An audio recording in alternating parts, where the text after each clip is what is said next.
I once again welcome you all to my YouTube channel English by Nisa. In this video, we are going to discuss a very beautiful poem written by Emily Dickenson, that is Hope is the Thing with Feathers. So before moving further, let us know about the poetess Emily Dickenson. Emily Dickenson, she was an American poet. She wrote more than 1700 short poems, but only 7 were published in her lifetime. After her death, her sister published her works.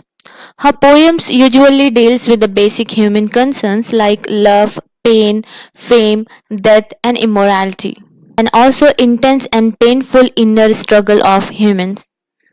Let's see the background of this poem. This poem was composed in 1861 and was published in 1891 after her death. It is comprised in 3 quatrains. That means this poem contains 3 stanzas. Each stanza contains 4 lines. That's why it's called quatrains, which is written in common meter. The rhyming scheme of 3 stanzas are different. The first stanza rhyming scheme is A B C D. The second stanza is A B A B, and the last one is A triple B. It's sometimes called a definition poem because it gives the definition of hope, but it's a lyrical poem. That means it is a type of poem that expresses personal feelings or emotion. The main theme is hope because in this the speaker defines hope. In this poem, she inspires her readers to have hope. As we know, a proverb that says, as long as there is life, there is a hope. So hope is very powerful emotion that is helpful to all people. So in this, Dickinson actually focus on exploring the power of nature and how it can affect the human mind. So basically she uses nature to describe hope. So now let's start line by line explanation to this poem. Hope is the thing with feathers that perches in the soul and sings the tune without the words and never stops at all. So here the poet speaks of hope as a thing which has feathers. That means metaphorically she uses hope as a bird with feather. That perches in the soul means purchase means settle. She implies here that hope is something which settle in person's soul. What it does, it sings the tune without the words.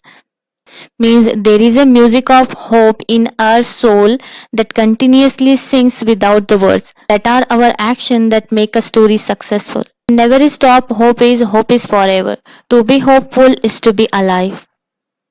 So the first stanza says that hope is a creature with feathers that live in one person's soul. The animal sings an unending and wordless song. Now let's see the second stanza. And sweetest in the gale is heard, and so must be the storm that could abash the little bird that kept so many warm. Now the meaning of gale is nothing but a strong wind that implies the tough time in our life, the tough situation. So hope is always present in our soul that always sings, but it sounds the sweetest when the wind gets rougher. Means when we encounter this hope, when we encounter the tough situation in our life, then we come to know that there is a hope inside us.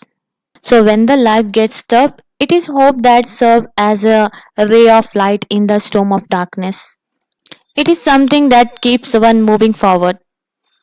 And that could abash the little bird. Meaning of abash means stop singing. That means it would take a lot for a storm to weaken this hope. That kept so many warm means hope provide a safe haven for many people, which help the people to keep going. So here in the second stanza, the poetess discusses the condition when she hears the birds sing. It is said that the song can be heard even during storms and that the song keeps people warm. Now the third and last stanza is, I have heard it in the chillest land and on the strangest sea. Ye never in extremity it asks a crumb of me. Now the meaning of extremity means a tougher situation, very difficult situation in one's life, and crumb is nothing but small quantity of something. In the first line, the poetess says that she has witnessed hope in the most adverse event, means she witnessed hope in one of her difficult situation. And yet never at extremity means it has never asked for even a tiny part of the person's self. Means everything in life comes with price. We need to pay a price to get anything in our life, but except hope. It comes from within. We need not to pay any price for it. Means it give a person strength in the hardest time or condition in their life, yet it never demands in return for its service, means valiant service. Hope is inherently powerful and certainly needs to polishing, as it steers the ship from one storm to another with efficiency. So hope is the thing with feathers is the reminder that hope is something that lives inside us all. We are never alone in times of difficulties, as hope is there singing the voice of encouragement. So hope is very powerful emotion that is able to help people while they are struggling without asking for anything in return. And she notes that hope is a feeling that perches on the soul and is always there. Hope is not something that must be voiced to have meaning. Even though hope is compared to something that has feathers, means a bird. So this is all about today's video. I hope it would be helpful for you. Stay tuned for more videos and thanks for watching.